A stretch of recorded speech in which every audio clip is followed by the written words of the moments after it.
Speaker at prayer. Almighty God, by whom alone kings reign and princes decree justice, and from whom alone cometh all counsel, wisdom, and understanding, we, thine unworthy servants here gathered together in thy name, do most humbly beseech thee to send down thy heavenly wisdom from above, to direct and guide us in all our consultations. And grant that, we having thy fear always before our eyes, and laying aside all private interests, prejudices, and partial affections, the result of all our counsels may be to the glory of thy blessed name, the maintenance of true religion and justice, the safety, honor, and happiness of the Queen, the public weal, peace, and tranquility of the island, and the uniting and knitting together of the hearts of all persons and estates within the same, in true Christian love and charity, one towards another, through Jesus Christ our Lord. Amen.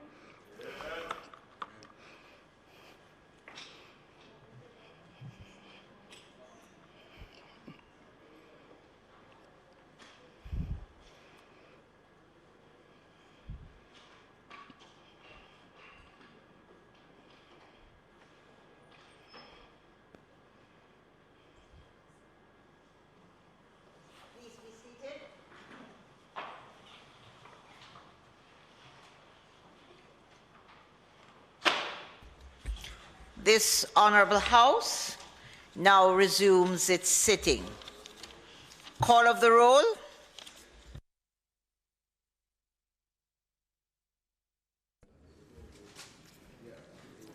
Mrs. Holness, Mr. Bartlett, Mr. Holness, Dr. Clark, Dr. Chang, Mr. Montague, Mr. Shaw, Mr. Samuda, Miss Grange, Mrs. Williams, Mrs. Malawo-Fort, Dr. Tufton, Mr. McKenzie, Mr. Chuck, Mr. Vaz, Mr. Warmington, Mr. Charles, Mr. Green, Mr. Morgan, Mr. Hutchinson, Mr. Terry Long, Ms. Smith, Dr. Dunn, Mrs. Cuthbert Flynn, Mr. Main,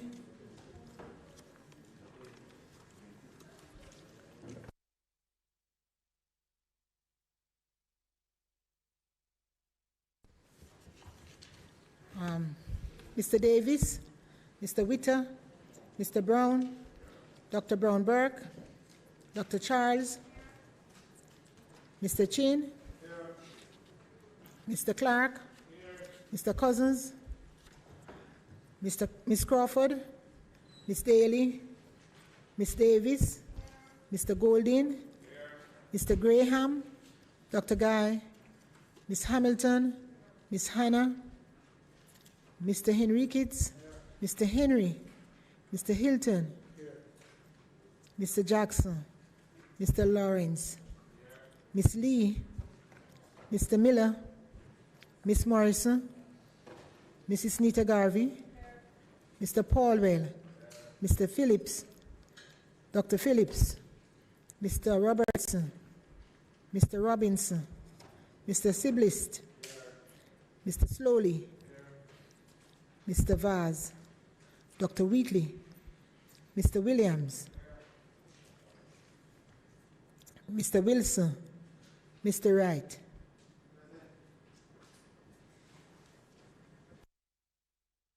Statements by ministers. Madam Speaker, I'd like to use the opportunity to welcome all members of this Honorable House to the first sitting of this new financial year and new parliamentary year, and to use the opportunity to further reiterate the intention of this Honorable House to maintain the timely start Today, Madam Speaker, we were 2 minutes out, but we were actually in the chamber ahead of 2 o'clock, which we want to make sure that that is maintained and continued. Madam Speaker, I also want to indicate at the start that we are going to make this session of Parliament and all succeeding sessions for the year very ebullient, very strong, and the rigor that has characterized our activity to be maintained and even lifted. We recognize that the cut and thrust will continue in the spirit of the adversarial democracy that we have. But we would also appreciate, Madam Speaker, that there would be a greater attention to your ruling and the guidance that you offer to this Honourable House. Thank you. Madam Speaker, just to reiterate that notwithstanding the number of meetings that we had, 56 meetings, and that was as close as one could get to the maximum number of meetings that we could have had for the year. We want to ensure that our meetings continue to be on time and in line with what our duties and responsibilities are. We had an attendance, Madam Speaker, of 77.3%. Sittings of the House, yes. Thanks, Prime Minister. We had an attendance record of some 77.3%, which, although it's in the elevated area, we urge for greater improvement during this session. We passed 26 pieces of legislation against 19 the sessions before, and we know that we can move that further. We had a number of critical meetings. Our sessional committees met 71 meetings, Madam Speaker, and of course our Joint Select Committee had 30-odd meetings. These are very important meetings, Madam Speaker, because that's what guides the outcome of Parliament and the output overall. We will have more sessional meetings, and we will have more activity from the non-executive side of Parliament to enable a stronger and more robust oversight which is required. And so we just want to urge all members to take, as they normally do, the responsibility that they have with the utmost seriousness in enabling not just prompt start of Parliament, but very vigorous and rigorous prosecution of the people's business in this honourable chamber. Madam Speaker, it is intended to have one statement by Minister today, and the most honourable Prime Minister will. But I suspect that the opposition leader of House Business would want to respond. Thank you, Madam Speaker. I want to thank my colleague, the member of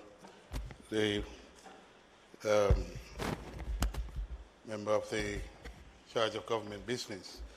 Let me just briefly say that in the spirit in which you have expressed this new push to get the productivity of the House up and to lift the standards and to do more for the Jamaican people, that the opposition is with it and is supportive of it. You have mentioned the increased, improved numbers of meetings, and I would say hopefully the quality, the output will be there as well. 77% is a good number, but we have room for improvement, and we should shoot for that. So we are there. Just to say the opposition, in carrying out its role and function, will be vigorous as well to ensure that the Jamaican people and the process for getting decision done, that those are observed. And the ruling from the Speaker will always work with the Speaker in getting the business of the House going. But I think it's important to everyone that this new effort, or renewed effort, I should say, at punctuality and having more meetings, I think we can only redound to the benefit of the Jamaican people, and the opposition supports it. Thank you very much, House Leader and Leader of Opposition Business. And just before the Prime Minister makes his statement, I would like all of us to take note and recognize that today's ceremonial opening of the 22-23 parliamentary year was presided over by our clerk, Miss Valerie Curtis, for the first time in her position as clerk. We congratulate her and we note with pride the occasion. Prime Minister.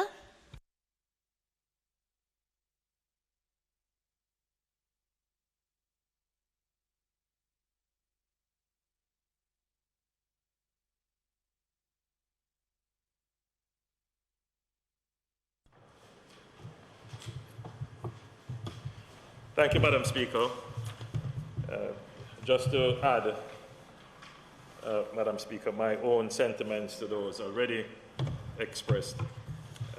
The output of the Parliament has increased relative to the prior parliamentary year. Madam Speaker, the public is looking on at the Parliament as an indication as to the general productivity of the entire country. The way in which we arrange our business, how we conduct the affairs of the Parliament, should never be stagnant, fixed.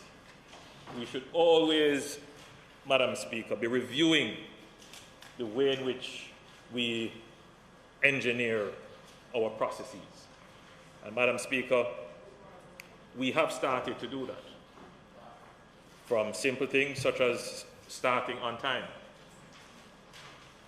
Simple things, Madam Speaker, such as ensuring that when we are about to have statements, except for this statement, that we have our copies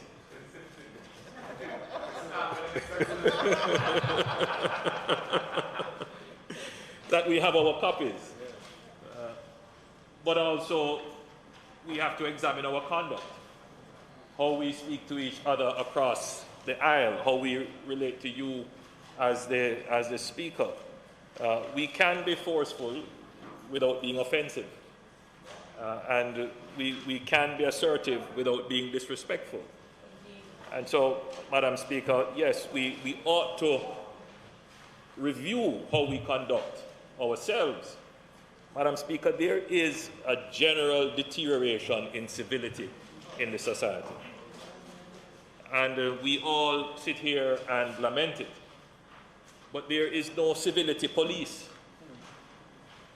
It really starts with us as leaders giving the example, setting the example, and abiding by the example.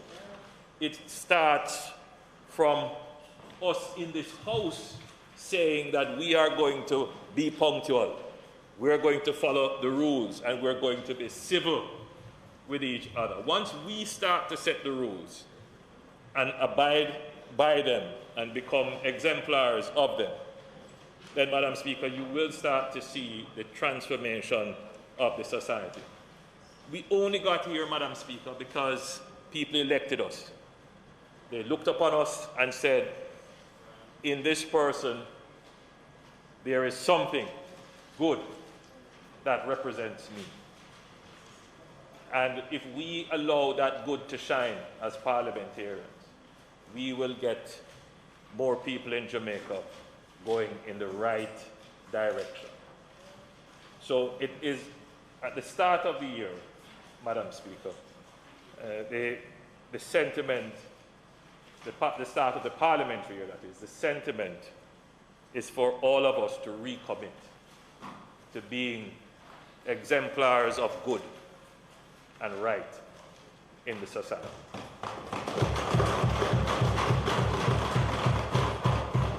Madam Speaker, the purpose of my statement today is to give an update on the COVID-19 situation in the country and to announce the changes to measures that will go into effect as of tomorrow, February 11, 2022.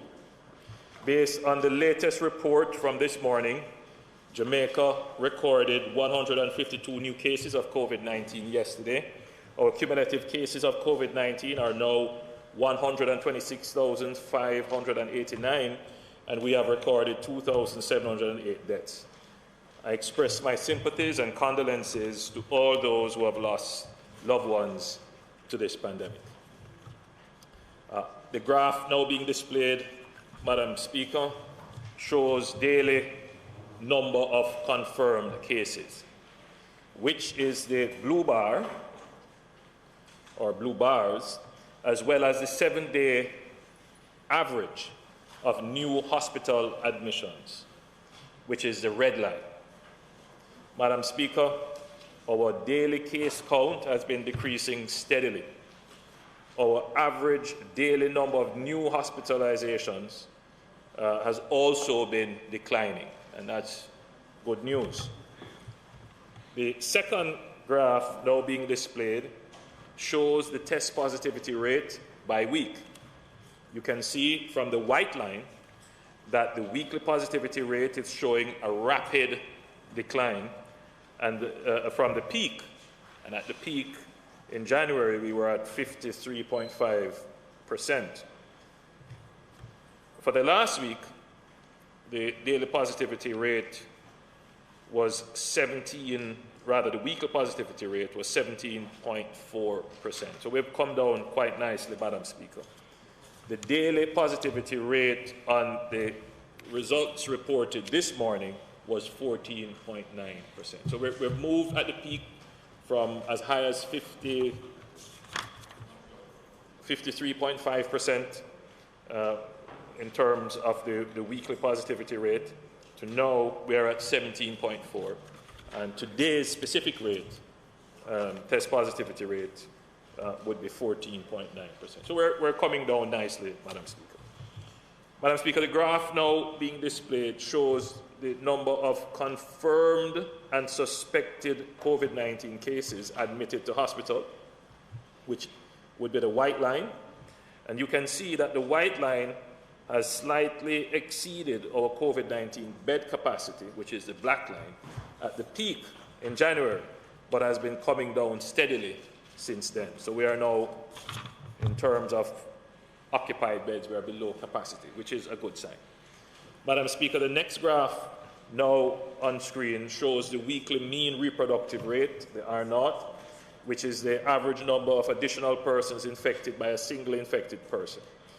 Like the other indicators, the R0 is showing a rapid decline from the peak of 2.35 in January to now 0.6, which is good. That means the numbers are beginning to fall significantly. Madam Speaker, it is clear that all our indicators are showing a rapid movement since our peak in January 2022. In line with the management strategy that I had outlined in this Honourable House in November 2021, the science and the data would clearly support a widening of the guardrails to allow more economic activity. Madam Speaker, the Cabinet has therefore decided to implement the following changes to the measures effective tomorrow, February 11, 2022, for a 2-week period to February 24th, 2022.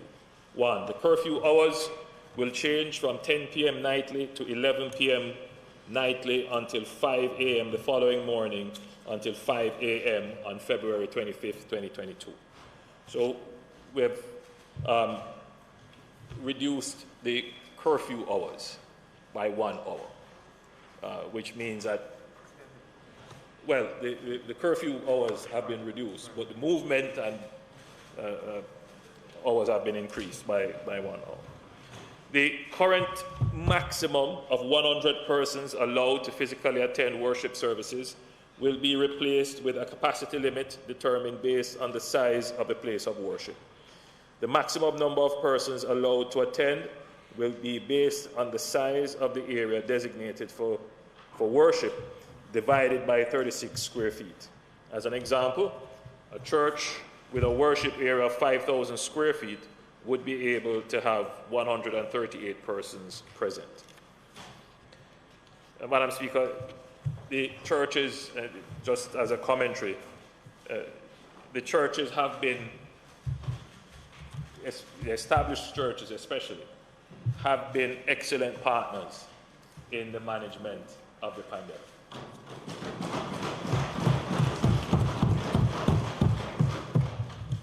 They have been very supportive, very tolerant of the restrictions that have been placed on their freedom to worship as they would like.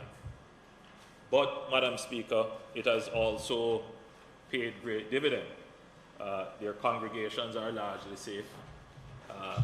And, Madam Speaker, I'm certain that they are all looking forward to returning to normalcy.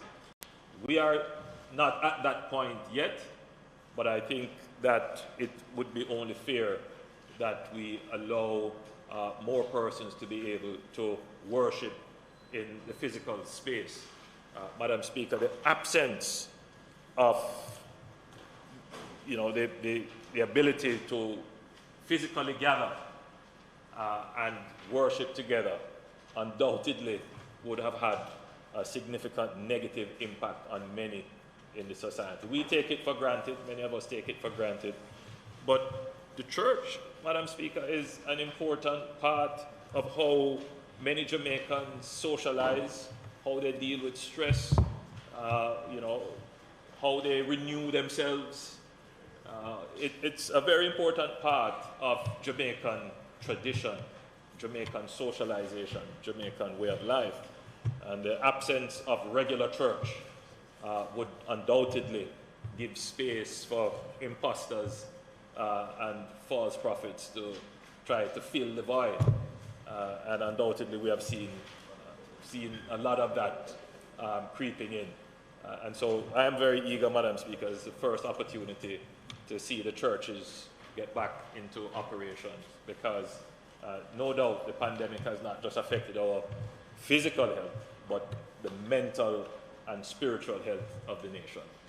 So I'm very happy to announce this modest change in favor of the churches. Madam Speaker, all other measures will remain unchanged. In 2 weeks' time, we will undertake a further review of the measures and consider further widening of the guardrails. Of course, this is subject to a continuation of the current downward trends in infections and hospitalizations. Madam Speaker, while our indicators continue to show improvement, I want to caution the population that there is no room for complacency. While the government is widening the guardrails to allow more economic activity, citizens must continue to diligently follow the protocols to keep themselves, their families, and loved ones safe.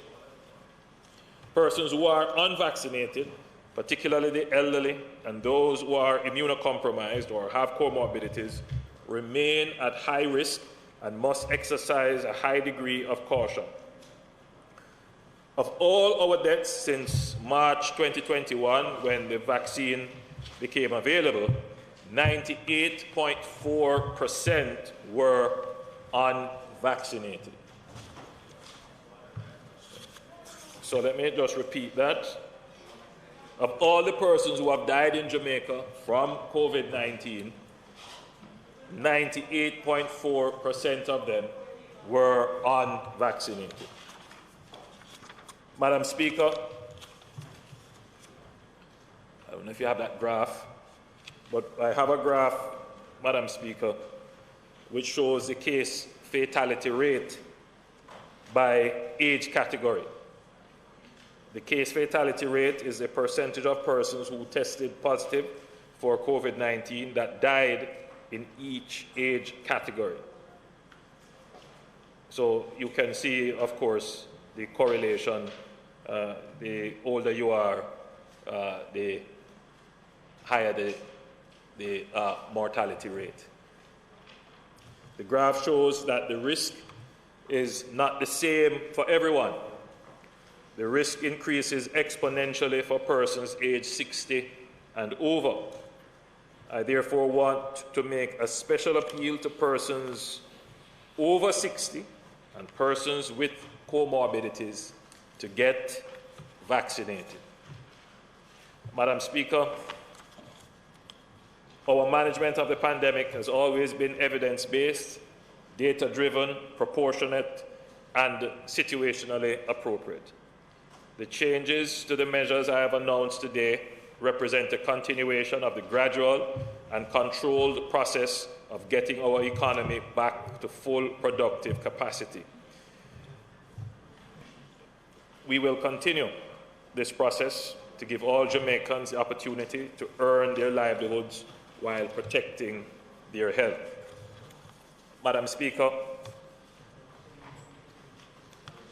we are seeing increased calls for us to get back to normal. I am probably one of the loudest voices in that regard. I want the country to return back to normal as quickly as possible.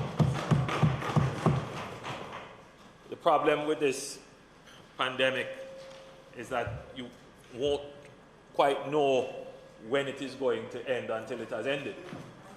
Because, Madam Speaker, new variants keep popping up. And we have a low vaccination rate. So if new variants were to pop up, we would be highly susceptible given the level of vaccination. So we have to be cautious with how we open up. But I believe, Madam Speaker, that the RMA has reached its limit. I believe, Madam Speaker, that the country has reached its tolerance limit for restrictions. And I have indicated a few weeks ago that very soon we will have to bring the DRMA measures to an end. I'm giving notice because, Madam Speaker, one thing has been clear in the management of the pandemic is that there is no general agreement as to what should be done. And any action you take is subject to high criticism, some unfair, some without basis, and some with great political consequences. And what we are seeing happening, Madam Speaker, is that our society is being divided by the pandemic. It's being divided along social and economic lines. It's being divided by whether or not one believes in vaccination versus no vaccination. It's being divided along human rights and freedoms. And what we're seeing, Madam Speaker, is that this division is making it increasingly difficult for the government to do its job and to actually focus on the things that matter. The divisions oftentimes become a total distraction. And, Madam Speaker, in an era where information is unfiltered, unedited, and not contextualized, these divisions take on, and some of these extreme perspectives occupy the center of public opinion and lead the public into a mood and an outlook on their society, on their government, on their future in a very negative light. And that is a very dangerous situation for any society to find itself. So we must return to normalcy and return to normalcy very quickly. So, Madam Speaker, the next time that I rise in this Parliament to treat with the measures, you would see even further widening of the guardrails, which would include a full return to face-to-face. Because, Madam Speaker, whilst the churches have been affected badly, and I believe that the spiritual heart of the nation has been affected, the education of the nation, Madam Speaker, has been terribly affected. And some of the things that are placed even in traditional media, the things that we see on social media, the commentary, the level of understanding of issues of the public debate tells us that we have a crisis in education, because the level of reasoning that is applied to many of the issues, sometimes you have to sit back and wonder, what did they learn in school? So, Madam Speaker, we can't afford for our education system to be deprived any longer. We have to return our children to school quickly. The pandemic, based upon the health threat, is existential. But I shudder to think of the education loss and what it will have, the impact it will have 5, 6, 10 years down the road if we don't move very quickly to correct it. So I'm giving notice that we will be returning to full face-to-face by the expiration of these measures. Then we will make the announcement for the following measures. Madam Speaker, we are reviewing our control entry procedures, the whole system of the Jam COVID reporting, and the system of quarantining and so forth. All of that is being reviewed, and the next time I speak, I'll be able to give more definitive positions on those. But I want it to be clear that this government wants to move definitively and decisively towards returning the country to normalcy. Madam Speaker, every Jamaican now knows what to do to protect themselves. I'm not even going to repeat it. I should say get vaccinated. But, Madam Speaker, the distraction that such a statement causes, it is your decision, it is your interest, and this is a free country and a free society. We want to protect the public good. Our job is to provide people with information. Our job is to provide people with health care. Our job is to, as much as possible, lead the conversation and do the advocacy. But at the end of the day, free people with free will make their decisions. Everybody wants it, their way, and want everything, not recognizing that if you do one thing, then you can't get the other. That is a challenge. So if we have a low vaccination rate, then we are taking on a risk of greater and more infections. But that is how a democratic society works. What the government has to do is to make sure that we prepare our health system, and we continue to do that, Madam Speaker. We continue to increase beds, continue to bring in oxygen concentrators. We're building out, we have announced a new program of building out new hospitals. So we are, as much as we can, ensuring that we have a robust health system. But, Madam Speaker, for those who carry the argument that what the government must do is overnight build hospitals to accommodate people's poor health decisions, that is not a sustainable argument. You can't build enough hospitals and provide hospital beds for people who behave irresponsibly with their health, all right, to the detriment of others who would need those beds for genuine health care. So, Madam Speaker, we have increased the curfew hours. We have given more latitude for the return to face-to-face worship. We are giving notice that after the midterm break for schools, we will be returning to full face-to-face. We are reviewing the Jam COVID control entry procedures and our quarantine procedures, and in the next iteration of the orders, we will have something definitive to say on that. But I'm also saying that the DRMA will shortly itself come to an end. Thank you, Madam Speaker.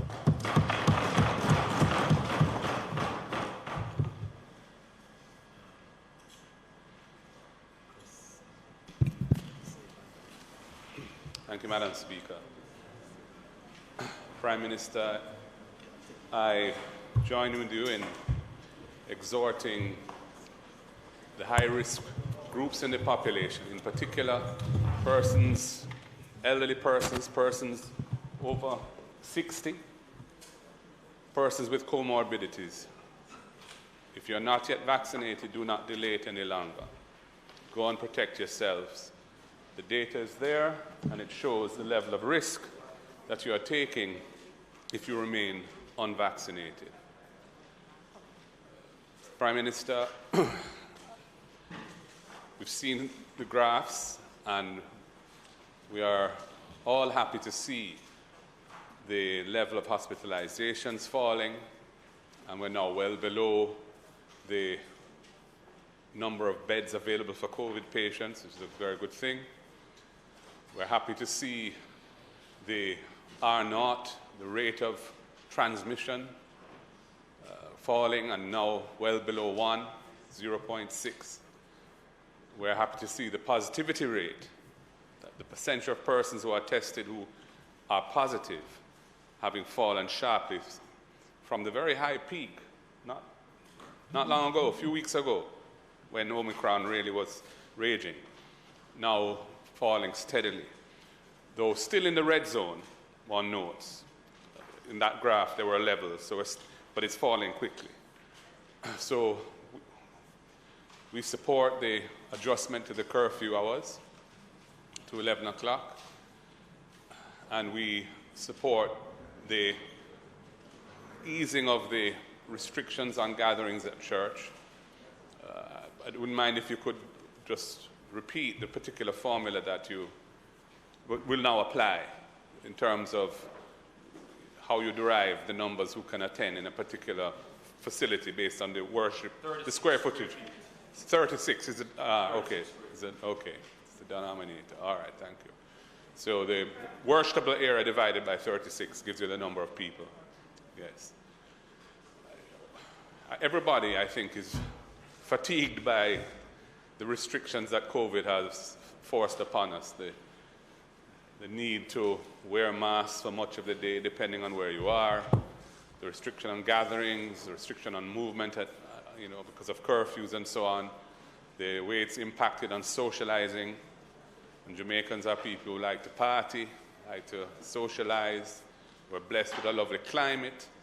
So the restrictions have been hard, and it's been long. It's been 2 years that we've been living under this.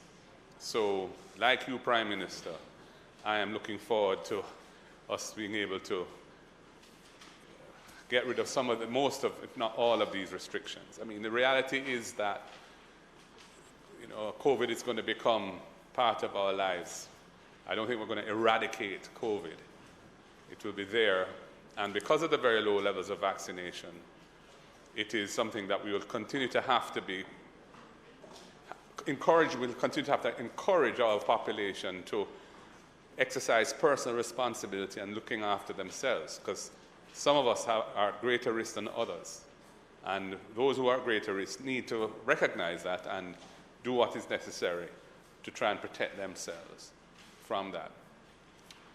Prime Minister, I had 2 questions which I was going to ask you. First of all, some time ago, not long ago, we had discussed, or I asked the question about a survey to understand the level of immunity in the population, at least antibodies in the population, because we have, as is well known, very low levels of vaccination relative to other countries. We are still in the low 20s, I believe, percent. And that means that we need to understand or have a better understanding of the immunity situation in the country. As we know, the majority of persons who are infected by this virus are either asymptomatic or only experience a mild flu-like situation. So we know that the data of persons who have tested positive or been hospitalized is by no means the whole picture, because many people have not been tested, and we never had widespread random testing. We were testing in a much more limited way throughout the pandemic. I think it would be, in terms of policy development from a public health perspective and so on, it is going to be important that we have an idea to what extent our population has developed some natural immunity to this virus. So I would encourage that with that survey be done. And I know that is something that you appreciate the need for, but I'd love to see it. We haven't really had a report on it from the Minister of Health. I don't think he's in the chamber today or at the moment. The other question I wanted to ask you was in relation to the report of a statement by the Minister of Health and Wellness, which was reported in the media, about the introduction of rules that will differentiate between persons who are vaccinated and persons who are not in terms of access to events or maybe certain facilities and so on. The indication was that this was something that Cabinet had either approved or was about to approve. I would love to hear more about that. In an era where we're seeing the improved numbers and the lowering of the positivity rate, the R0 rate, hospitalizations coming down and so on, and we're keeping the measures in place with slight relaxation because those numbers are still not where you want them to be. But we're also aware of Omicron, which was a variant with a large number of mutations relative to previous variants, and many persons who tested positive had been vaccinated. Fortunately, the Omicron virus doesn't tend to make people very sick, though if you are in the high-risk categories, it can kill you. But in those circumstances where we have no doubt quite prevalent natural immunity, which would be what would explain the improvement in that graph, because if you only have 22 or 23% of the population vaccinated, there's something going on which is resulting in the lowering of the positivity rate, lowering of hospitalizations, and lowering of the R0. So in that context, I think it's incumbent on the government to have a very clear and well-articulated and well-reasoned plan if you're going to go down the route of differentiating between the access to events, those who can and those who can't attend large public events, many of them open-air events. And I think the government owes an explanation to the population as to its thinking on this, and it needs to be, I think, something which ought to be subject to some debate in the society, because the majority of our people are not vaccinated. So if you do go down that route, you'll be going down a route which differentiates negatively against the majority of the people. In an era where persons can choose, it has never been mandatory to be vaccinated. We've all been encouraging vaccination. We continue to encourage vaccination, especially for those who are in the age groups which are particularly at risk and those who have underlying medical conditions that expose them to greater risk. But indeed, even if you're in fine fettle and young, you should still, I think, get vaccinated against COVID in the same way that you should get vaccinated, or your children should get vaccinated against diphtheria, tuberculosis, polio, and a whole host of other viruses and illnesses that it is commonplace to be vaccinated against. So, Prime Minister, I'd ask for some clarity on the government's position on that matter and on the survey of the general population to get a sense of the level to which Jamaicans have developed natural immunities by reference to the antibodies that are in their systems. Thank you, Prime Minister.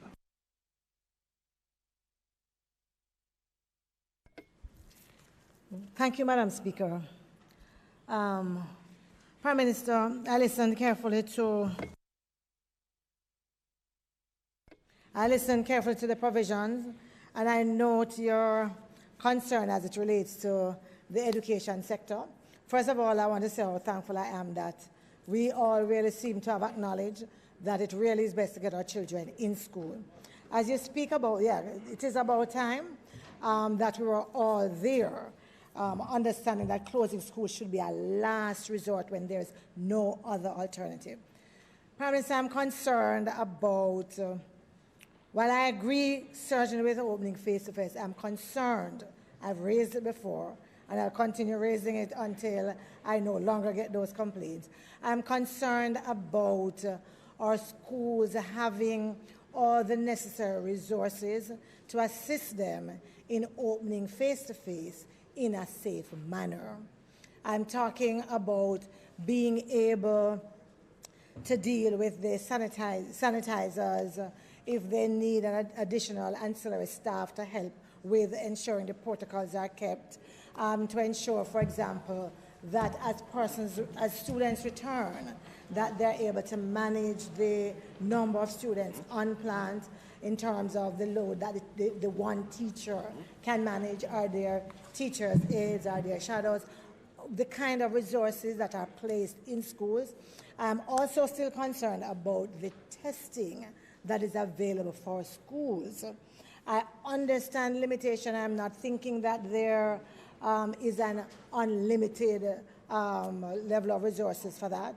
But I believe in the same way in which the ministry has identified the schools that fall in areas with higher transmissions and made some tests available, that we also think about how many tests are available for the student population in those areas. I still get too many complaints saying schools are uncomfortable about what they have to do in opening schools, and they don't necessarily feel that they are being as safe as they could. Prime Minister, my questions really follow up on my colleague from Southwest St. Andrew, and I just want to ask specifically, one, in relation to testing of our public schools, and maybe through the Minister of Education, could she give an indication of how many schools have the capacity right now to do testing on campus, meaning on their physical site? And what is the plan to get to the number when you do the full rollout? And secondly, how many of our schools have been passed by the Ministry of Health, or what percentage has been compliant with all the guidelines to allow physical and full face-to-face? I would also raise another concern, and it was related to a youngster who I saw in my constituency yesterday. 15-year-old, I won't name the school. He had been out of school for a year because of connectivity issues, but he was going into the next form because he had, quote-unquote, completed a year. But the reality is he really had had access to no education whatsoever over the year. I'm not clear what the mechanism is to deal with those students, because for me, he obviously needs some remedial work, but he has been put in the next form based on the fact that he, quote-unquote, completed 1 year of education, but really got no education.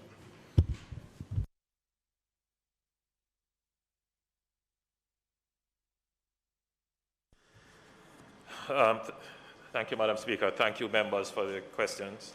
As it relates to the question from the Leader of the Opposition regarding a prevalence test for antibodies, this is something that I had spoken about before. The Ministry of Health has agreed that this is something that they will undertake. I don't know at this moment where they are with it, but they have assured me that this is something that they also need to know for future planning for public policy.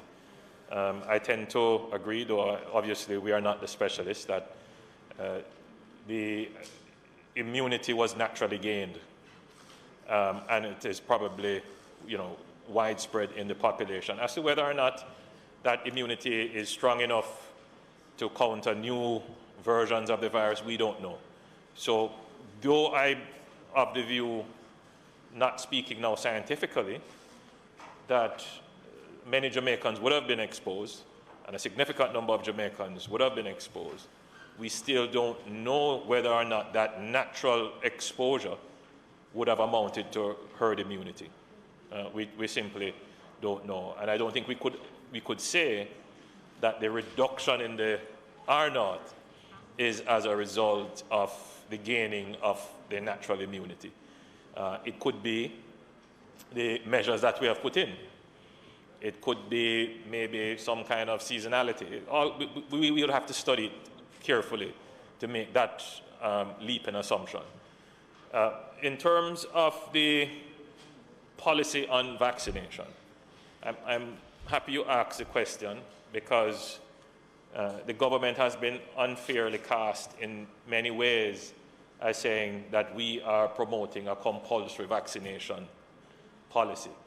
I recall distinctly when the question of vaccination was first raised, what is the position of the government? And we were quite clear. There would be no mandatory compulsory vaccination. That just would not be possible in our system of governance, our governance arrangements here. The question was raised about vaccine mandates. And I recall answering those questions by saying that the government would have to, first of all, go through a very extensive public education campaign. And I recall also saying that before we could even contemplate mandates, the majority of Jamaicans would have had to vote for vaccination, meaning that they would have had to take the vaccines, and therefore the majority is vaccinated, and then you could seek to introduce some form of a mandate. Now, Madam Speaker, the government itself has not moved towards any form of mandating vaccinations. We do, however, have to take certain public health precautions. One of them is to promote the alternative of testing to vaccines. And then the second is to ensure that where there are any forms of mass gatherings being permitted, that the persons who are gathering, especially under the auspices of the government, that those persons are vaccinated. So within the government's operations, we have a policy which is now in the DRMA, which states that if the government is going to sponsor an event, put on an event, then the persons attending the event must be vaccinated. When we did our luncheon today, we circulated to the members of parliament to say this is a policy. You have to establish your vaccination status. We have already established the status of all the members of parliament here, so we knew what that was. When we restarted cabinet after having cabinet online, all the cabinet ministers had to establish their vaccination status in order to come into the cabinet room. And all the functions that we have kept, the permanent secretaries have been very faithful to that rule in ensuring that the people who attend are vaccinated. But that has been the extent to which we have gone.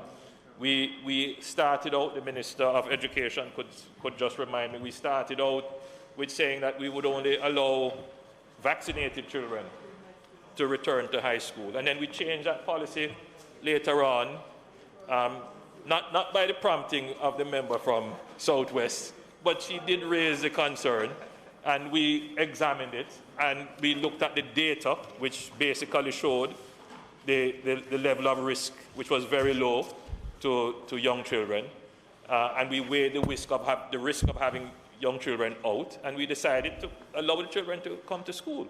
So our policy on vaccination has been very much in keeping with a liberal perspective in allowing people to make their choices. However, as ministers, we have a duty, and the Minister of Health in particular has a duty to advocate for public health measures that will not just improve the personal health, but the public health. And the science is clear from the perspective of the Ministry of Health and from the government that increasing the level of vaccination improves the public health. And it gives the government greater latitude to relax measures the more persons are vaccinated. You know, one of the things I have to be careful of, Leader of the Opposition, and I'm sure you will understand the challenges. When I looked at the measures today, I wanted to do more. I wanted to abandon a lot of the measures. But I always have to be thinking, What if we did this and then there is a fifth wave immediately? You know what would happen, leader of the opposition? You would probably stand up in this house and say, you cause it. because you see it, you relax the measures and you know the people weren't vaccinated and you did it. It's a danger. It's a danger. But the reality is, but the reality is that it could happen. It could happen. And so we have to be so gradual. We have to be watching the numbers, looking at all the other factors, and then we make a decision. One thing we have said, leader of the opposition, is that once we relax, we're going to hold the position and not tighten up again. Because the relaxation and tightening destroys confidence, and it makes it very unpredictable. It's very difficult for businesses to recover.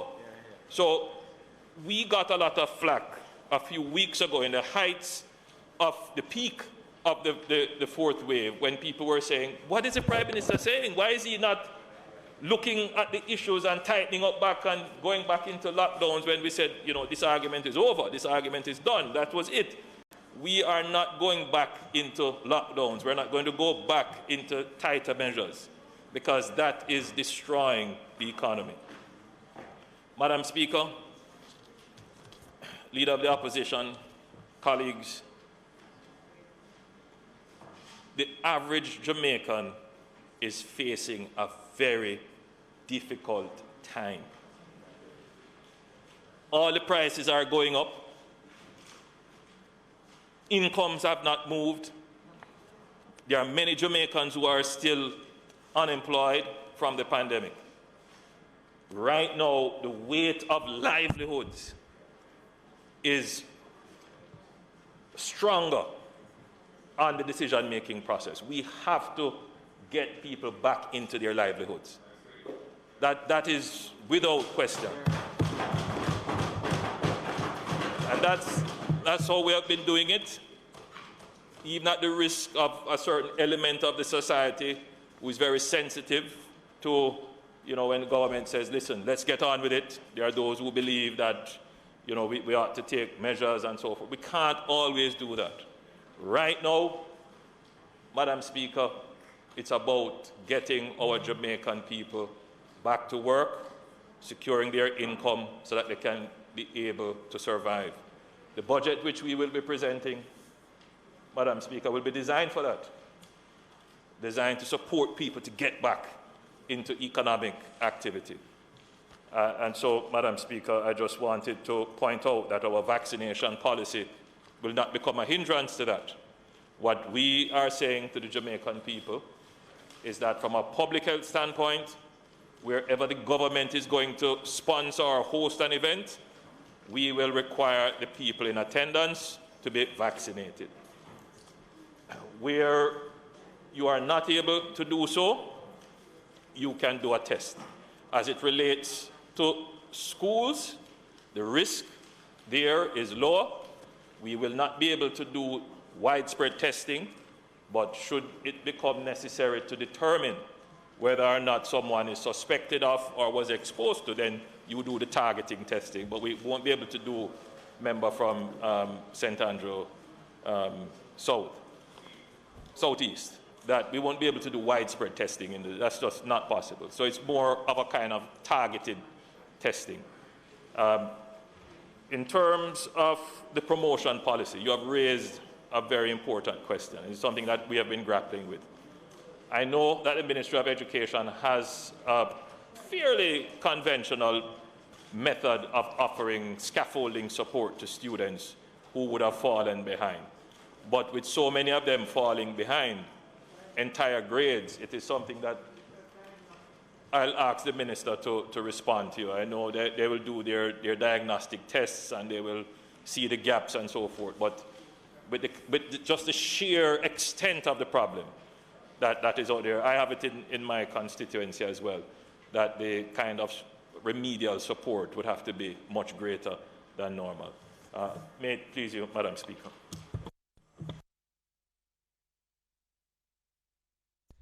Announcements.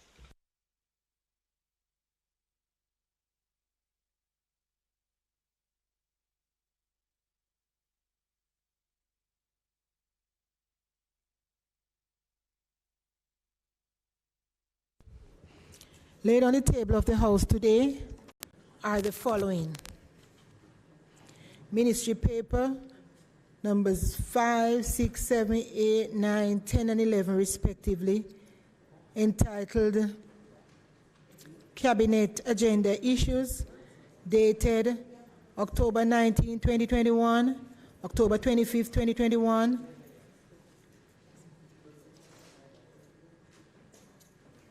November 8, 2021, November 15, 2021, November 22, 2021, November 29, 2021,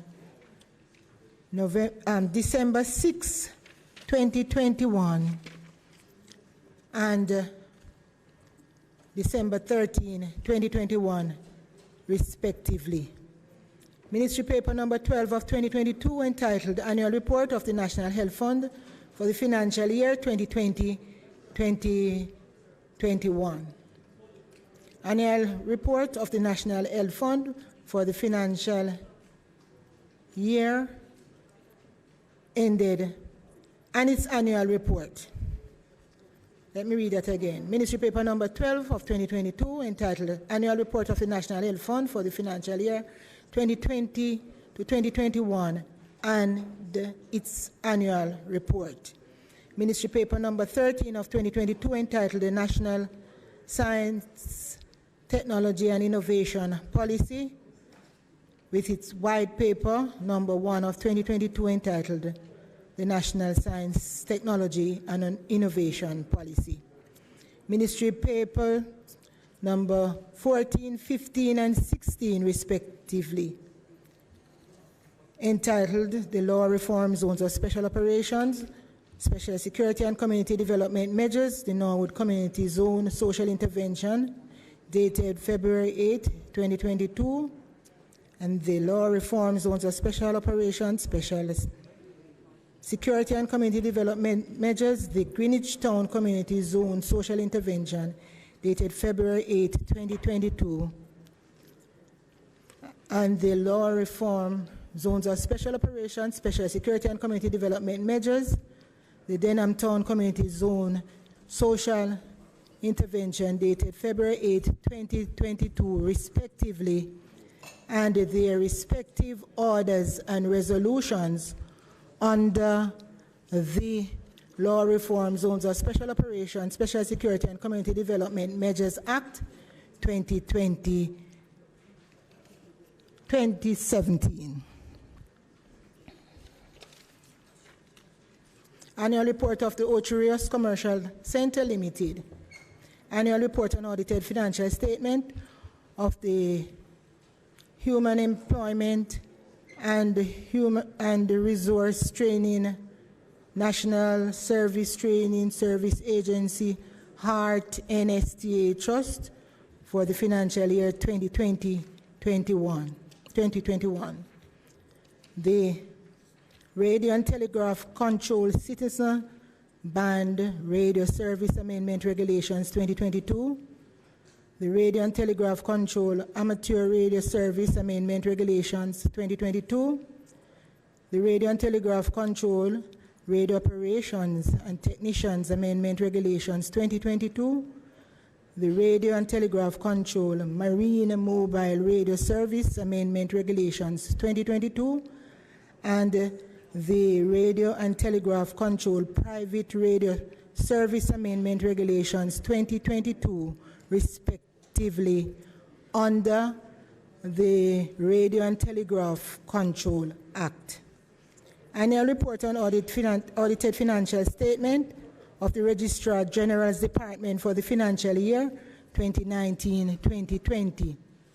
Tax expenditure statements 2018 to 2020.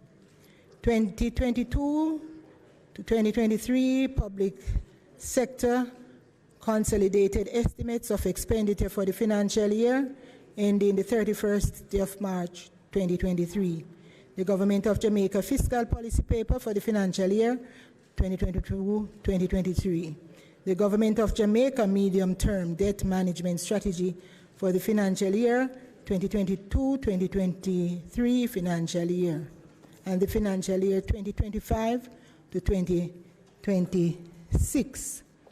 The Jamaica Public Bodies Estimates of Revenue and Expenditure for the year ending March 2023.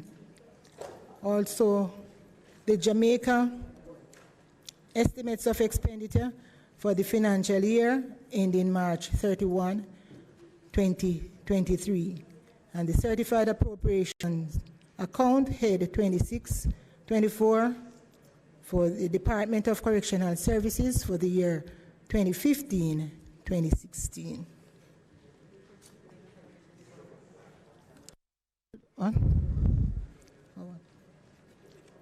Also, Cabinet Ministry Paper number 4 of 2022, entitled Cabinet Agenda Issues for October 19, 2021. Bills brought from the Senate. The following is a message from the President of the Senate. To the Honorable House of Representatives, I have the honor to advise the Honorable House of Representatives that on the 4th day of February 2022, a bill entitled An Act to Temporarily Modify the Representation of the People Act in order to postpone the holding of a general election of members to serve on the respective councils of municipal corporations and a general election of the mayors of city municipalities was passed in the Senate without amendment. Signed, Thomas Tavares Finson, OJCDQCJP, President of the Senate.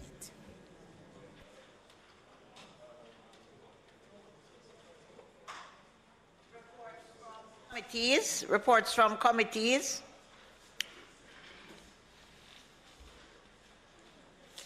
Notices of motions given orally.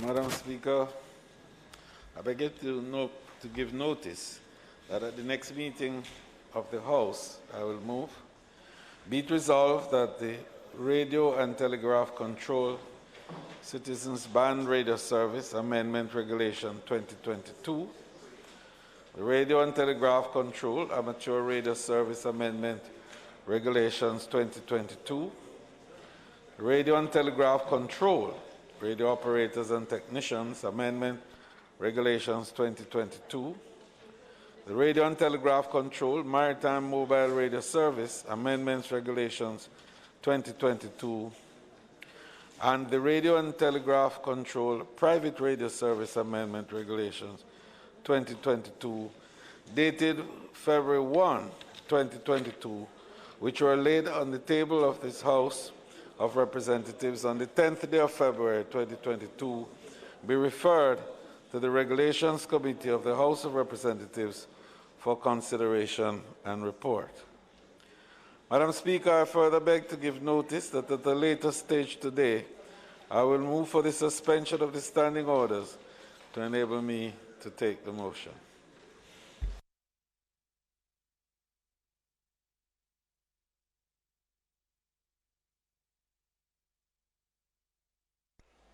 Thank you, Madam Speaker. No more motion. Let me take the short one first. Yeah, Thank you, Madam Speaker. I have a number of motions. Madam Speaker, I beg to give notice that the next meeting of the House, I will move to introduce and have read.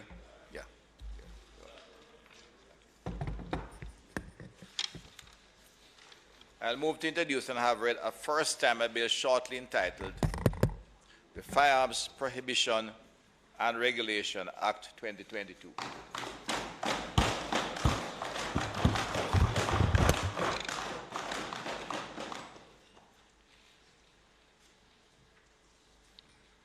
Madam Speaker, I beg you to give note that the next meeting of the House will move the following resolutions. 1. The Law Reform Zones of Special Operations, Special Security and Community Development Measures Act 2017. Whereas the Law Reform Zone of Special Operations, Special Security and Community Development Measures, the Greenwich Town Zone Extension of Period of Operation Order 2022 Resolution. Whereas Section 4 of the Law Reform Zone of Special Operations, Special Security and Community Development Measures Act 2017, hereinafter referred to as the Act, provides that the Prime Minister in Council may by order declare any geographically defined area within a single continuous boundary in Jamaica as a zone of special operations for a period not exceeding 60 days if there are reasonable grounds to believe that due to rampant criminality, gang warfare, escalating violence, and murder, and the threat to rule of law and public order, it is necessary so to do. And whereas, in accordance with that section, the Prime Minister in Council made the law reform zones of special operations, special security, and community development measures Greenwich Town Zone Order 2020, and whereas that order provides that the said zone shall operate for a period of 60 days, and whereas Section 5 of the Act provides that the Prime Minister and Council, after consultation with the Joint Command, may by order subject to affirmative resolution in the House of Representatives extend the said period for such further periods, each not exceeding 60 days. And whereas on the 9th day of February 2022, the Prime Minister and Council made the law reform zones of special operation, special security and community development measures, the Greenwich Town Zone Extension of Period of Operation Order 2022, now therefore resolved by this Honourable House as follows. 1. That this resolution may be cited as the law reform zones of special operations, special security and community development measures, the Greenwich Town Zone Extension Period of Operation Order 2022 resolution, the law reforms. 2. The law reform zones of special operation, special security and community development measures, the Greenwich Town Zone Extension Period of Operation Order 2022 is hereby affirmed. The law reform zones of special operations, special security and community development measures, the Denham Town Community Zone Extension Period of Operation Order 2022 resolution. Whereas Section 4 of the law reform zones of special operation,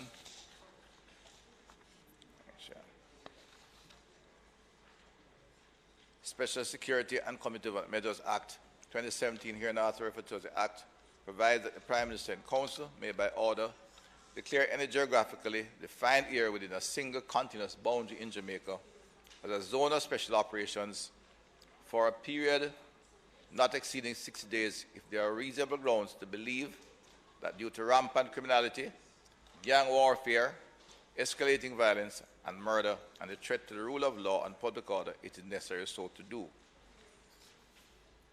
And whereas in accordance with that section, the Prime Minister and Council made the law reform zones of special operations, special security and community development measures, declaration of the Denham Town Community Zone Number 2 Order 2017, and whereas that order provides that the said zone shall operate for a period of 60 days, and whereas Section 5 of the Act provides that the Prime Minister and Council, after consultation with the Joint Command, may by order subject to affirmative resolution of the House of Representatives extend that said period for such further periods, each not exceeding 60 days. And whereas on the 9th day,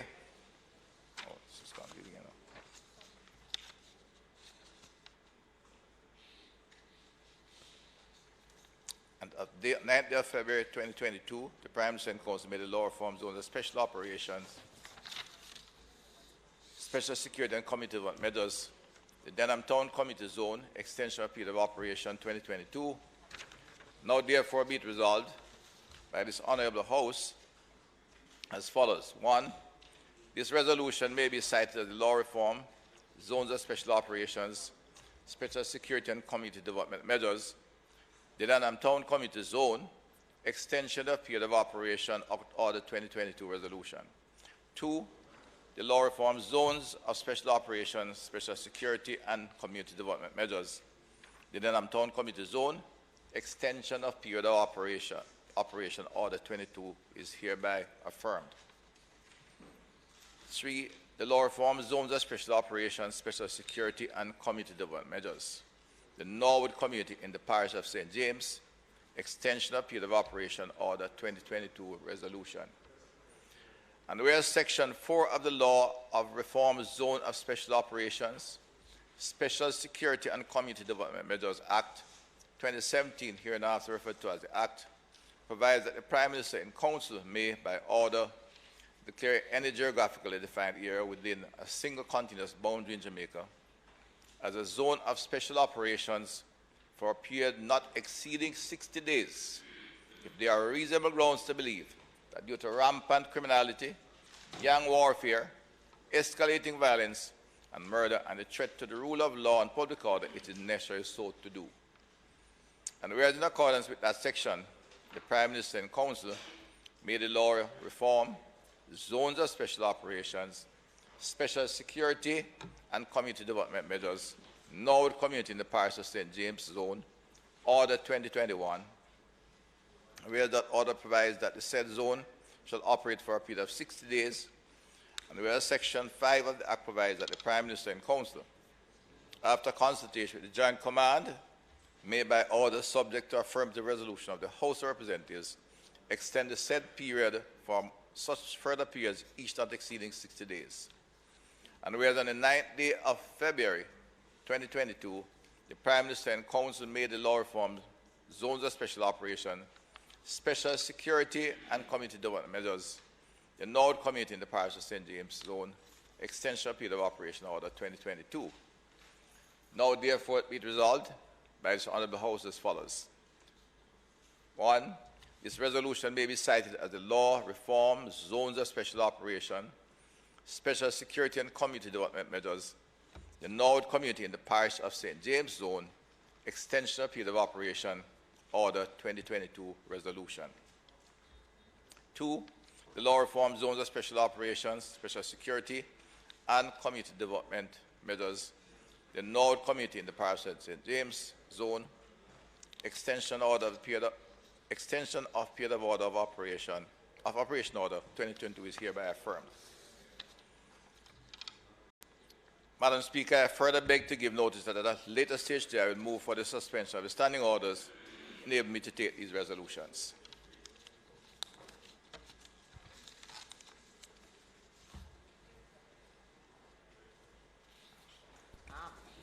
Minister Clark. Thank you, Madam Speaker. Madam Speaker, I beg to give notice that at the next meeting of the House, I'll move the following motion. Be it resolved that the estimates of expenditure for the financial year 2022-2023, for the financial year 22-23, the Government of Jamaica fiscal policy paper for the financial year 22-23, the 2022-2023 public sector consolidated estimates of expenditure for the financial year ending March 31st, 2023, the tax expenditure statement 2022, the Jamaica public bodies estimates of revenue and expenditure for the year ending March 2023, the revenue estimates 2022-23 for the financial year ending March 31st, 2023, the medium-term debt management strategy for the financial years 2022-23 to 2025-26, which were laid on the table of the House on the 10th day of February 2022, be referred to the Standing Finance Committee of the whole House of Representatives, consisting of all the members of the House, for consideration and report. Madam Speaker, I further beg to give notice that at a later stage today, I'll move for the suspension of the standing orders to enable me to take this motion. Members, the question before the House is that we have the recommittal of the item announcements. Those in favor? Those against? The ayes have it. Madam Clerk. Also laid on the table of the House today are copies of the Jamaica revenue estimates for the 2022-2023 financial year. Questions and answers to questions. Motions that may be made at the commencement of public business requiring notice. Motions relating to sittings of the House. Motions for leave to introduce bills. Presentation of bills without leave of the House first obtained. Dr. Chan. Madam Speaker, I now move to introduce and have read a first time a bill shortly entitled the Firearms Prohibition and Regulation Act 2022. A bill entitled the Firearms Prohibition, Restriction and Regulation Act 2022. Dr. Chan. Read the first time. Madam Speaker, I beg to give notice of second reading of the bill. Madam Speaker, I further beg to give notice that at a later stage today I will move for the suspension of the standing orders to enable me to take second reading of the bill and to have it referred to a select committee of this House to sit jointly with a similar committee to be appointed by the Senate for a consideration report. Public business. Madam Speaker, the matters to be taken on public business today include, of course, the estimates of the expenditure for the financial year 22-23, the bill entitled the Jamaica Teaching Council Act, and, of course, the bill entitled the Firearms Prohibition and Regulations Act, and then it will be followed by the ZOZO resolutions.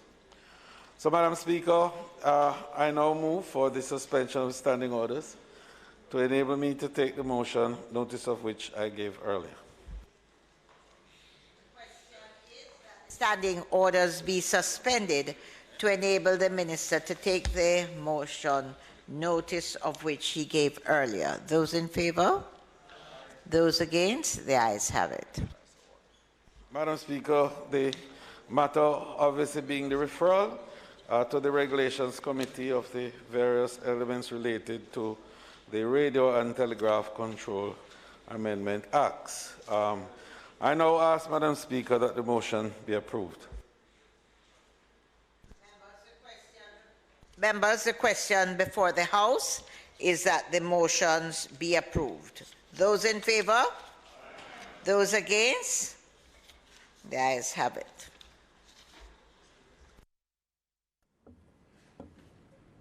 Madam Speaker? Okay. Go ahead with the Teaching Council. Sure. Thank you, Madam Speaker. Madam Speaker, I now move that a bill entitled An Act to Recognize and Promote Teaching as a Profession to contribute to improving the quality of teaching and learning in Jamaica by regulating the entry and standing of members of the teaching profession, to establish and maintain the registers of teachers and the role of instructors, to establish and maintain professional standards for teacher competence and practice, to regulate the professional conduct of teachers, to ensure in the public interest that teachers are fit and proper persons to teach, to create an enabling environment for the continuing professional development of teachers, and for those purposes to establish a body to be called the Jamaica Teaching Council, and to provide for connected matters be now read a second time. Members, the question before the House is that the bill be read a second time. Those in favor?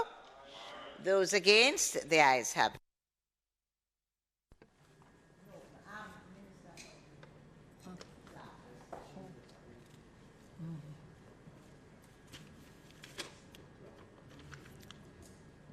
A bill entitled An Act to Recognize and Promote Teaching as a Profession to contribute to improving the quality of teaching and learning in Jamaica by regulating the entry and standing of members of the teaching profession, to establish and maintain the registers of teachers and the role of instructors, to establish and maintain professional standards for teachers, competence and practice, to regulate the professional conducts of teachers, to ensure in the public interest that teachers are fit and proper persons to teach, to create an enabling environment for the continuing professional development of teachers, and for those purposes to establish a body to be called the Jamaica Teaching Council, and to provide for connected matters read a second time.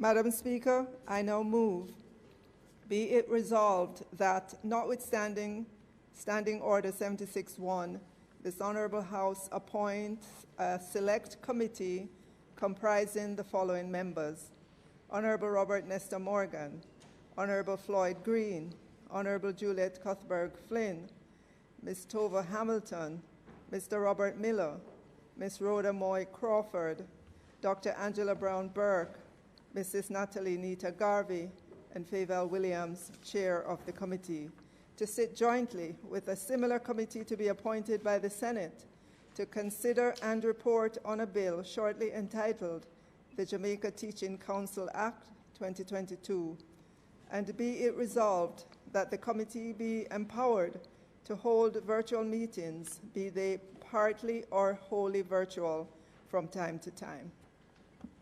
Members, the question before the House is that the motion be approved. Those in favor? Those against? The ayes have it. The motion is approved. Dr. Chang.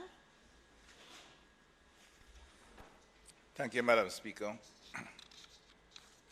Madam Speaker, being tabled in the Honourable House this afternoon is a bill entitled An Act to Repeal and Replace the Firearms Act 1967 to provide more particularly for the prohibition, restriction, or regulation as may be appropriate of firearms and ammunition and for connected parties. The bill is complex, has several innovations which should send the signal to the wider public the seriousness with which we approach this as Parliament. Madam Speaker, guns are the weapons of choice for criminals in Jamaica. These predominantly young men find power in the trigger of a gun.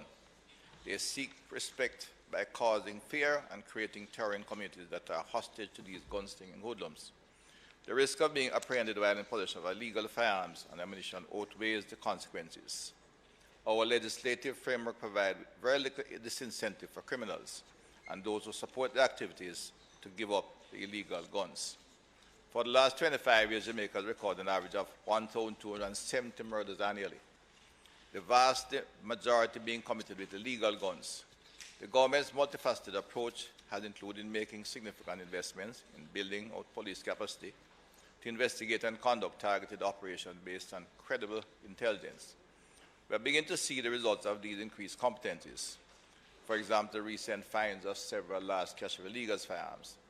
The people of Jamaica can be assured that this investment in the police force will continue as a fundamental aspect of our national security response. Madam Speaker, the proliferation of illegal guns is a catalyst for murders.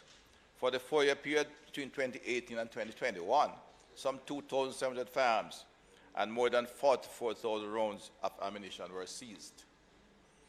Last year, 2021, 85% of the murders were committed with the use of a gun, while 72% were attributed as gang-related. At the same time, 80% of the 765 robberies reported involved the use of a firearm, and 1,258 shooting incidents were recorded across the island. Gang feuds feature prominently in murders committed using illegal guns, which are being illegally trafficked into Jamaica and used to kill our citizens. The framework is now more robust and comprises, this bill introduces a much more robust framework and comprises of 2 regimes, one to treat with prohibited weapons and the other dealing with firearms duly registered by the authorities. The illegal guns that have not been subject to the local regulatory regime are now considered prohibited firearms and will be treated with stronger penalties and with a different regime. That is, all illegal firearms. It will be noted that there was a category of prohibited weapons that include mainly automatic weapons and assault rifles. But the weapon of choice to kill and maim citizens is actually a handgun, the 9mm and the 45s. So all illegal firearms will now be considered prohibited weapons. This regime includes all the unregulated firearms and connected activities, such as illicit trade, manufacture, stockpiling, possession, and their use. These are new activities being introduced in the regime. The law also seeks to recognize, in a matter of future-proofing, the use of 3D printing that can, in fact, manufacture firearms. The bill further provides for the treatment of a regulated activity in relation to the manufacture, trade, stockpiling, possession, and use of firearms and ammunition in Jamaica, and creating offense for breaches of the regulatory regime, which, as I said, that regime now deals with the legitimate trade.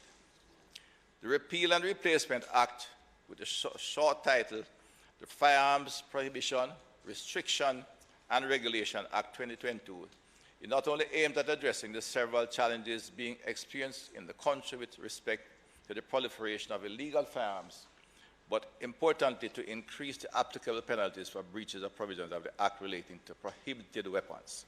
As such, the bill introduces harsher penalties for offences connected to the illicit trade, manufacture, stockpiling, possession and use of illegal guns.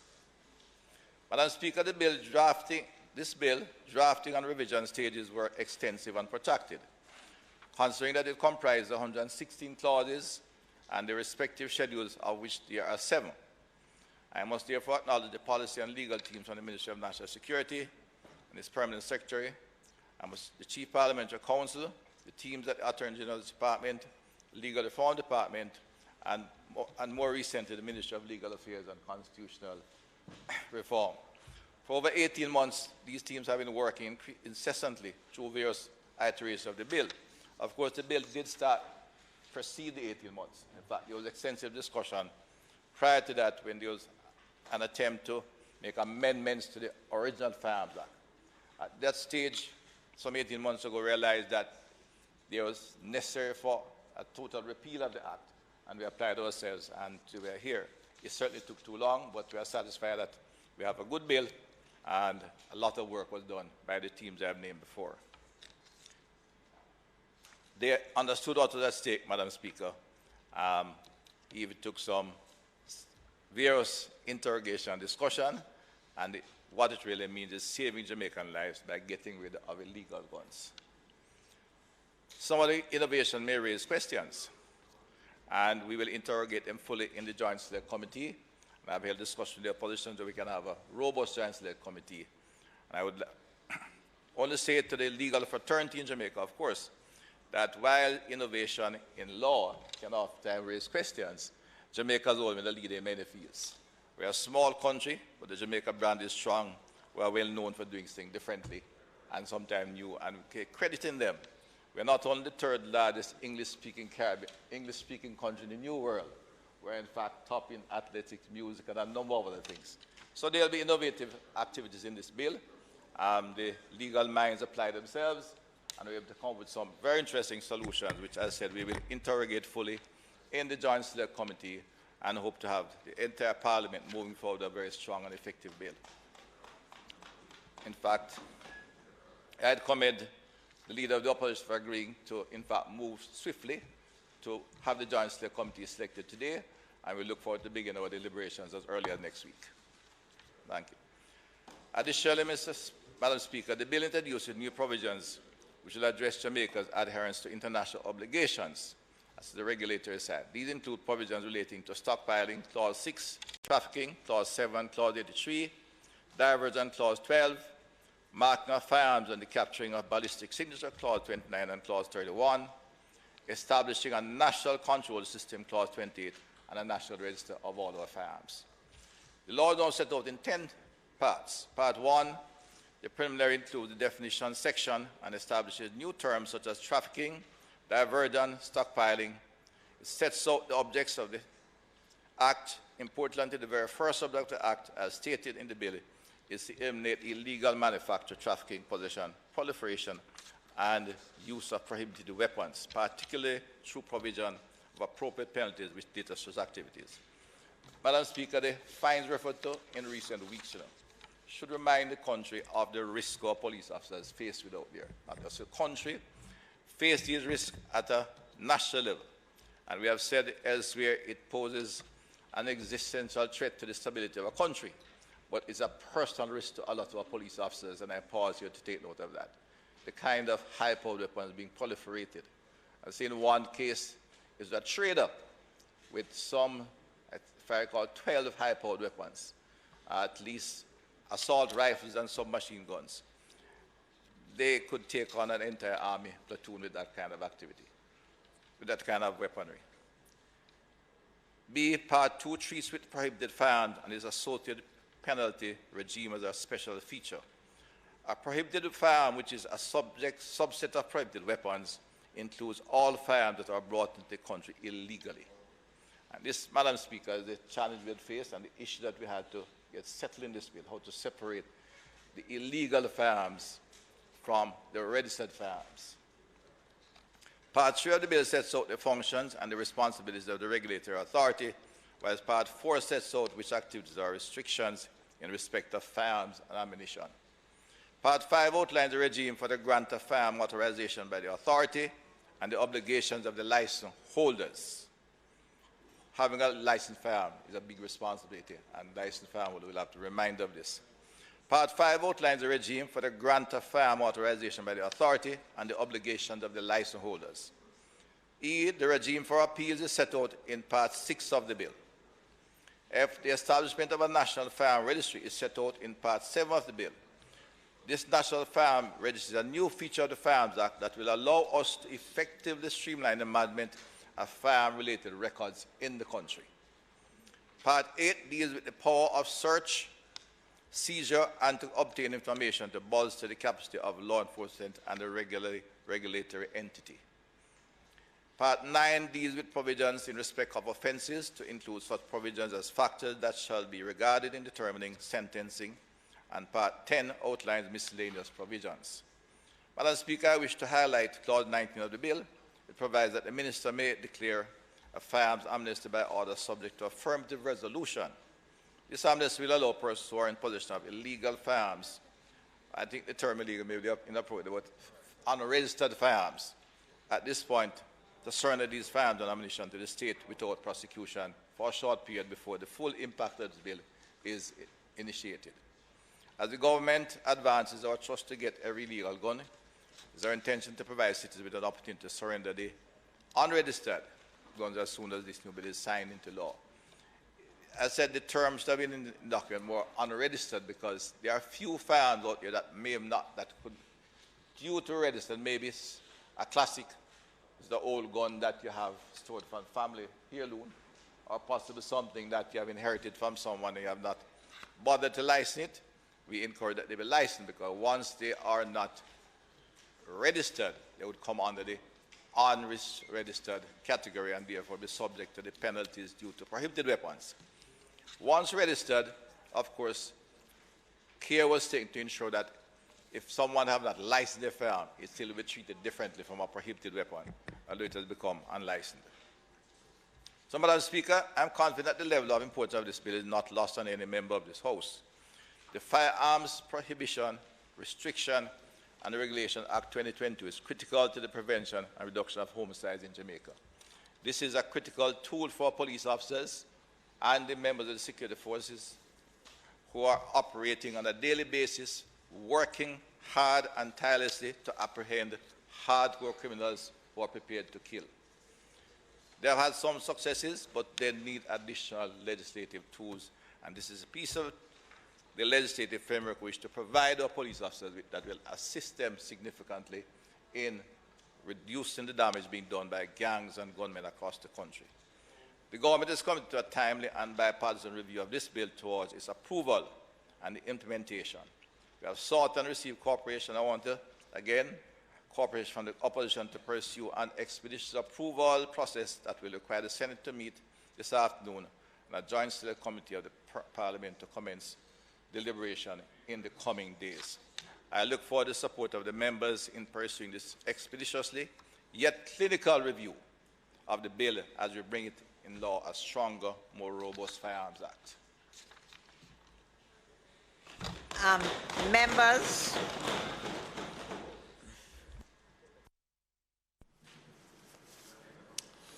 Madam Speaker, we are very pleased that finally we are seeing the tabling of this important piece of legislation here today. It is really going to establish a new regime in relation to guns and ammunition in the country. And given the climate in which we are living, insecurity, the prevalence of murders, and the prevalence of the use of guns in the committing of murders and serious injuries to our citizens, Parliament needs to act and act robustly. I thank the Minister for agreeing to send this to a joint select committee. He has said that there are various innovations in this legislation, so these will need to be considered carefully. I would say we need to ensure that the work is done with reasonable expedition, but at the same time, the process must be thorough, because you want to ensure that when we finally enact this, it is as good a bill as it can be, and it has the full support of all parliamentarians. So I thank you for that opportunity, Minister, and I look forward to reading the bill myself. I will not be on the Joint Select Committee, but I will be making my thoughts available to the members. So I look forward to that process commencing soon. And as I said, let us not rush it too much. Let us make sure it's done thoroughly, but do it with due expedition. So at the end of the day, when we enact this bill into law, it is a solid piece of legislation that will send the right signals to the country, especially to those who currently feel that they can get away with murder, shooting with impunity. This piece of legislation is a deliverable on the part of the government under the CMOC, the Crime Monitoring and Oversight Committee, and the consensus document. It should have been tabled long ago, but we're not going to fuss about that. We want to see it happen, and we're glad it's finally here. And our position in the opposition, as long as we're operating within the confines of the Constitution, matters which are seriously affecting the safety of the nation must be met with a serious and appropriate, proportionate response. And I hope that when we read this, we will find that it does that. And I look forward to contributing to the debate in due course. Thank you, Madam Speaker. Members, the question is that this... Yeah. Go ahead, Doctor. Madam Speaker, I now move... Well, let me thank the member for his support on this issue. And I now move for the suspension of standing orders to enable me to take the second reading of the bill shortly entitled the Firearms Prohibition and Regulation Act, and to have it referred to a select committee of this House to sit jointly with a similar committee to be appointed by the Senate for consideration and report. The question is that the standing orders be suspended to enable the Minister to take the second reading of the bill, shortly entitled the Firearms Prohibition and Regulations Act 2022, and to have it referred to a select committee of this House to sit jointly with a similar committee to be appointed by the Senate for consideration and report. Those in favor? Those against? The ayes have it. A bill entitled An Act to Repeal and Replace the Firearms Act to provide more particularly for the prohibition, restriction, or regulation as may be appropriate of firearms and ammunition, and for connected matters, read a second time. Madam Speaker, I now move, notwithstanding Standing Order 76-1, be it resolved that this Honourable House appoint a select committee comprising the following members. I said Dr. Horace Chang, MP, Honourable Marlene Malou Fort, MP, Honourable Favour Williams, MP, Honourable Xavier Main, Ms. Tamika Davis, Mr. Donovan Sip, Mr. Donovan Williams. I have Donovan Sibley's here.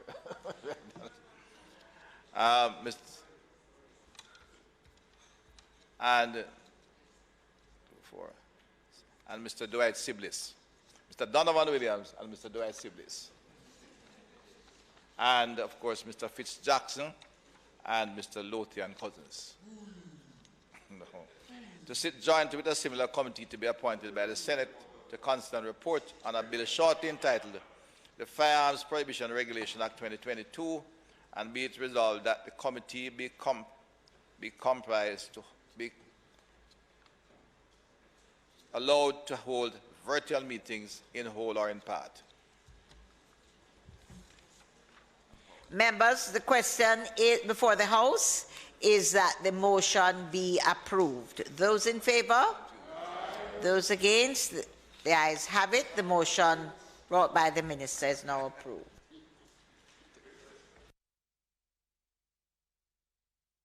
Finance. Madam Speaker, I now move for the suspension of the standing orders to enable me to take the motion, notice of which I gave earlier.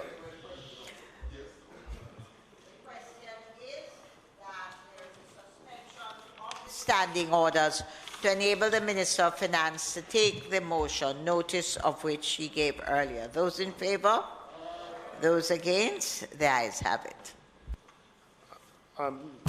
Madam Speaker, I just crave your indulgence, as I have in the past, to just say a few words before I put the motion that editorializes what is being presented here. Emphasis on the word few, Minister. Well, Madam Speaker, I'm sorry, I brought a whole book and chapter. So, Madam Speaker, it's not a debate, you know. It's just the opening words, Minister. The first confirmed case of COVID-19 was in the last month of the 2019-20 fiscal year, which ultimately led to a closure of airports and a lockdown of the economy in March of 2020, which significantly impacted the quarter 4 of that fiscal year. This coming fiscal year, upcoming fiscal year 2022-23, will therefore be the 3rd fiscal year of COVID-19's presence in Jamaica. Fortunately, however, Jamaica has begun the process of recovery from the impact of the pandemic within the reality of the continuing transmission of the virus. And it is in that context, Madam Speaker, that I table the 2022-23 budget documents, which outlines the government's plans across the medium term to facilitate moving Jamaica beyond the pandemic towards sustainable growth and development. In fiscal year 21-22, the government assisted the country's recovery through the Serve Jamaica program, which was partially financed by $32.6 billion in dividend flows from the central bank in accordance with the BOJ Act and attributable to consolidated BOJ profits over a number of years. This, Madam Speaker, represented a one-time inflow to the central government that was directed at recovery activities in 2021-22. With the absence of this inflow for fiscal year 22-23, and this inflow represented 1.5% of GDP, the anticipated revenues for the 2022-23 fiscal year expressed as a percentage of GDP, therefore declines. The government's efforts to enhance the pace of recovery in fiscal year 2022-23 will be effected through utilization of normal revenue flows to target growth-enhancing activities. The fiscal year 22-23 estimates of expenditure provides for a total spend of $912 billion, or 2.1% more than what was programmed for fiscal year 2021-2022. But of course, 2021-22 included $32 billion of one-off income from the central bank. The expenditure is comprised of non-debt recurrent expenditure of $539.5 billion, capital expenditure of $65.1 billion, and debt service of $307.5 billion. Capital expenditure would have been significantly curtailed in 2020 due to the fiscal impact of the pandemic. With the economic recovery underway, we're seeking to boost capital investment in fiscal year 22-23 by 20%, which will still, however, lead to a total that's lower than pre-pandemic levels. And we do this in order to ensure that the growth momentum is maintained. And this represents a 0.2 percentage point increase as a percentage of GDP. Debt service increases by 3.3% over fiscal year 21-22, and included in the non-debt recurrent expenditure is a provision to commence implementation of the compensation restructure for public servants on the central government's budget. Continuing Jamaica's forward momentum requires not only investment in capital, but also investment in labor. And the public sector must be able to attract and retain the skill sets that are required in the 21st century. Madam Speaker, I'll speak in more details to the allocations in the 22-23 budget, or estimates of expenditure, rather, and revenue during my budget presentation on the 8th of March, 2022. Madam Speaker, the opposition will reserve its substantive comments for standing finance and when the budget debate begins. Madam Speaker, I now move for the resolution to be approved. Members, the minister has asked for the approval of the resolution. Those in favor? Those against? The ayes have it. The resolution is approved. Madam Speaker. Will the minister state when the standing finance? Yeah, the standing. Well, I'll give that schedule. Okay, fair enough. Madam Speaker, I beg for the suspension, or rather the recommittal of the item, the bill shortly entitled the Firearms, Prohibition and Regulation Act 22, to allow the minister to make an amendment. Those in favor? Those against? The ayes have it. Dr. Chan. Thank you, Madam Speaker. I just move for the substitution of the name Minister Pernell Charles Jr. for Ms. Favor Williams, who will be carrying the Education Act on the Joint Select Committee.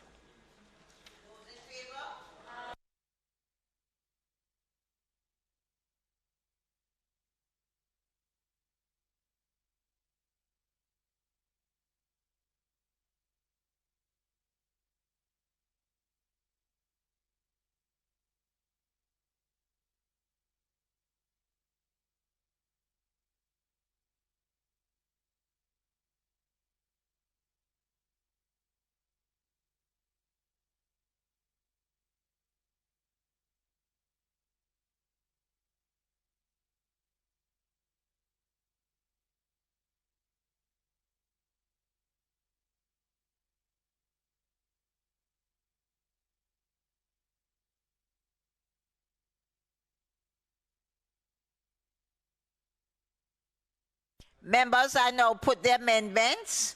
Those in favor? Those against? The ayes have it. The amendments are approved. Dr. Chan.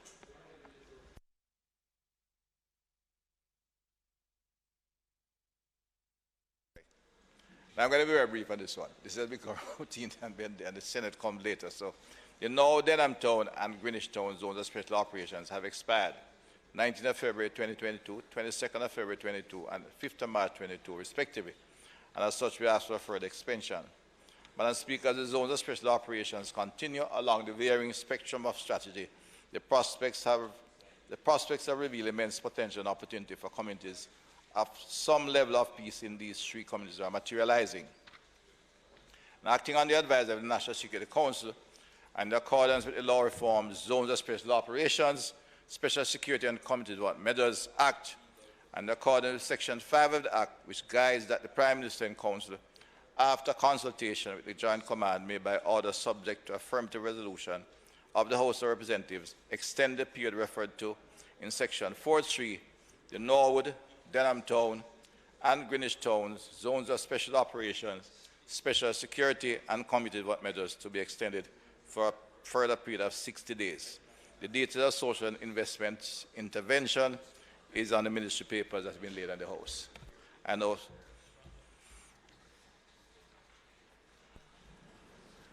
Madam Speaker, we support the extension of the orders in these communities. We see this ZOZO as an important tool for bringing these types of communities into a more normal, sedate way of life that allows the citizens to feel safe.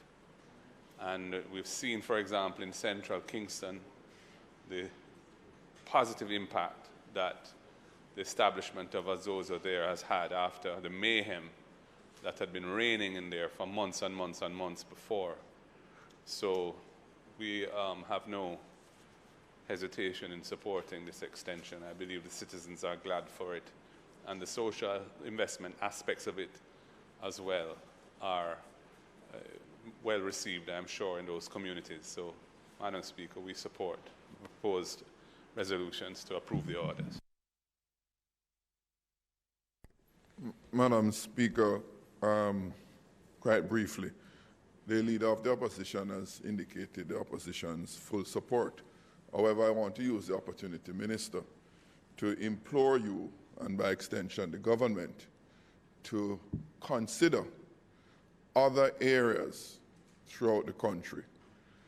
In the case of Central Kingston, we are aware there have been a long cry for a long time for the implementation of a ZOZO in that area. Many lives have been lost over that long period of cry for the imposition there. My brief perusal of the reports indicate that during the period of the ZOZO implementation there, no killing has occurred, which is a positive sign, a desirable sign.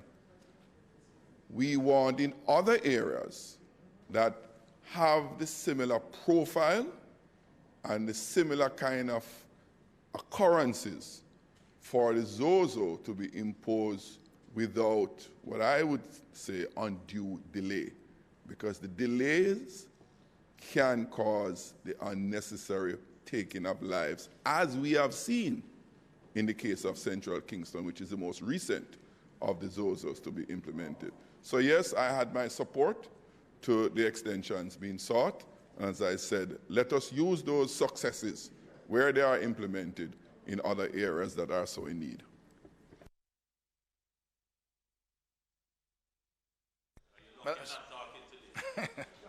Madam Speaker, I thank the members for support and assure them that, in fact, the government will be taking a close look at those high-risk areas as defined by the review of the Planning Institute of Jamaica, as well as the broader areas where we see high levels of gang activity. But we want to do it in a studied way, that the impact is not diluted in any way, but we really want to move more quickly. We want to save lives as much as everyone in this house. The objective is the same. And whatever is required to protect Jamaicans and save their lives, we will pursue it. And we'll continue to review, consult, examine our resources, both human and financial, to see how rapidly we can move in a number of these districts. Madam Speaker, I now ask the House to affirm the resolution put. Members, the question is that the three resolutions brought by the Minister, notice of which he gave earlier, be approved. Those in favor? Those against? The three resolutions, as brought by the Minister of National Security, have been approved.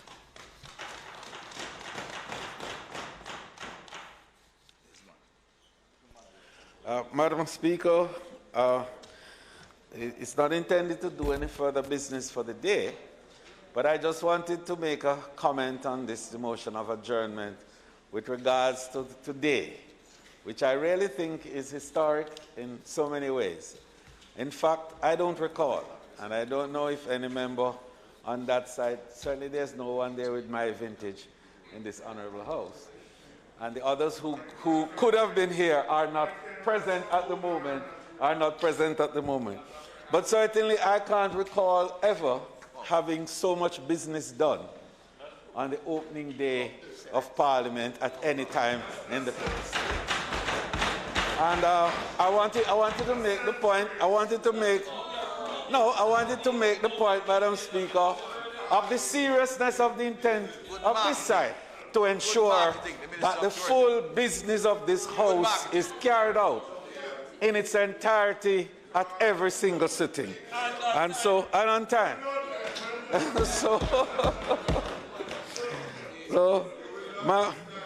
Madam Speaker,